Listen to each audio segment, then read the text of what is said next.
play through Tori Kelly's Sorry would go a long way. Sorry if you couldn't see my fingers, don't worry about it. I am going to walk through the chords with you. I thought this was a good song to learn how to play because of the harmonically complex aspects of it. The chord progression is a kind of a little bit of a traditional kind of a jazz slash blues progression with some, but I thought some interesting harmonic choices. So I like to explore different songs that have those interesting melodic motifs. I think this one has a lot of interesting motifs, and I think that if you're an intermediate guitar player, this is a good song to learn to kind of just expand your chord and harmonic vocabulary. So I just wanted to show how to play the song really quick. That was a condensed playthrough of all the parts of the song, essentially. One thing to know about playing this song, if you want to be able to play it in the same voicing they play it on the record, obviously, you need to tune down to E flat. So this, when you grab your G, this is actually G flat, which is the key that the song is in. It's in the key of G flat. So with that in mind, I'm actually going to talk through the chords as if we were in standard tuning. So when I say this is G, you know that that's G flat. We're just going to have the understanding so I don't have to worry about transposing the chords in my mind. All right. So the first chord, right? This is just a G major 7. So you're just going to bar the 7th fret on the D, on the G, B, and E strings, and then grab the G, of course, remembering that this is actually a G flat because we're tuned down, but you're going to grab that on the 5th fret, right, and it's a picking, so it's kind of, in order to do this, you're going to have to do some finger picking. Actually use a pick here, and then these fingers, okay, but you could just as easily, just like that, just play with these 3 fingers or however you finger pick. So you can't strum these chords obviously because they're arpeggiated. So that's the first chord, your G major 7. The second chord is just E flat diminished. Okay, so the easiest way to play an E flat, to play any diminished chord with the root on the 5th string on the A string, is to most people know how to grab your barred 7 chord, your dominant 7. So if I was playing, say, a dominant 7 chord here, like a D7, well, if I took this middle finger and I reached up and just grabbed the E flat with all my fingers still in the same spot, that's your diminished chord. You're fully diminished. So that's basically what that chord is. Just like that. Next chord is E minor 7, pretty standard, to a D minor 7, and then this movement. So you go your D minor 7 to your G7. Now, I'm grabbing the F here, which would be the 7th of your G. I'm grabbing it way up here versus that F, which, if you play your barred G7 like that, that's how you would grab it. But in this case, only thing for melodic purposes, the only thing you need to grab really is to grab the G and then grab the F. And it's technically, I guess, not the 7. It's an octave up from that. So what's that, the 12, the 14? I don't know. You figure it out. So, right, just that movement. So I'm grabbing the 7 with my pinky. That's how I'm grabbing that. Only 2 notes. And then your C major 7. And this is where the picking pattern kind of changes a little bit more. So, first we're going, only grabbing 3 notes. Then we're going, so, right, so that's how we're picking that. So so C major 7 to a G over B to an A minor 7.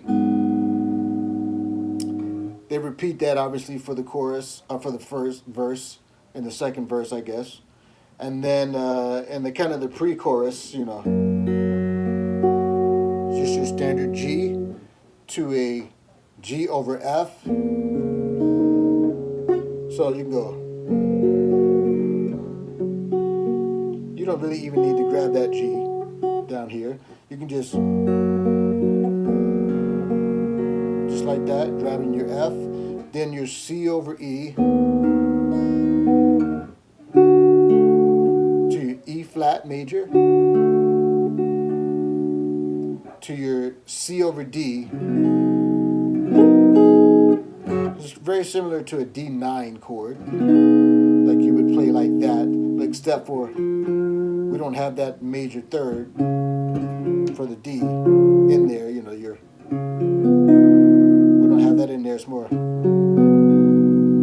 we just kind of flat barred right across the 5th fret. Now, something about the voicing. Tori Kelly does this song live on Stephen Colbert, and she has a guitarist playing with her. And I'm actually using that voicing. If you listen to the voicing of the actual music video or the record, some of, like, you know, this C over, so this,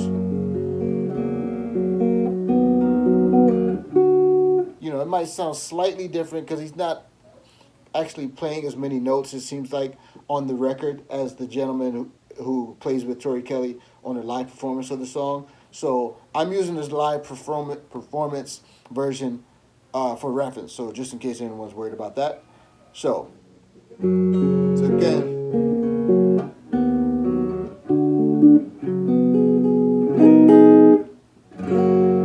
right, now the chorus.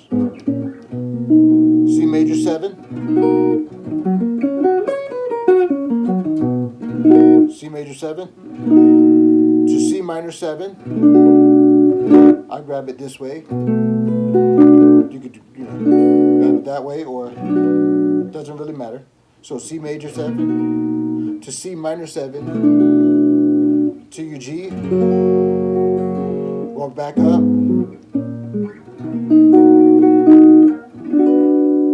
This is the second time through. This is kind of like a I forget what you call this chord. It's very similar to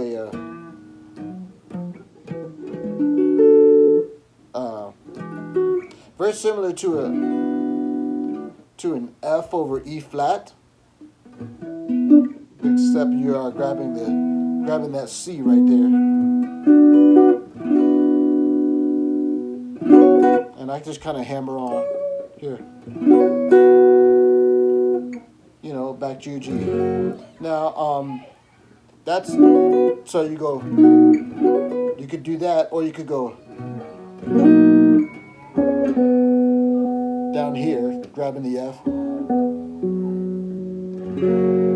back to your G, and then, now here's the kind of the change here. It's kind of an F sharp minor 13 or something or another, something like that, to your B7, to your E minor 7, to your A major, A minor 7, then that's C over D, then back to your G. Okay, then it's E minor 7, this is the bridge. So E minor 7, and then it's this B7 over E.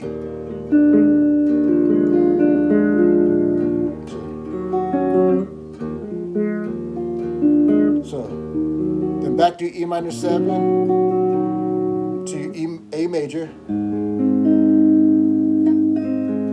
Then A minor 7, G over B. You can play it down here. This is a little easier.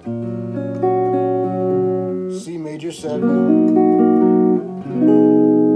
C over D. Then then it goes back to the chorus. You never tell me that you love me. So basically, those are all the major parts of it. Hope you found that helpful. I never know. I haven't been doing very many guitar tutorials, but hey, maybe this will start a trend. Let me know what you think. God bless.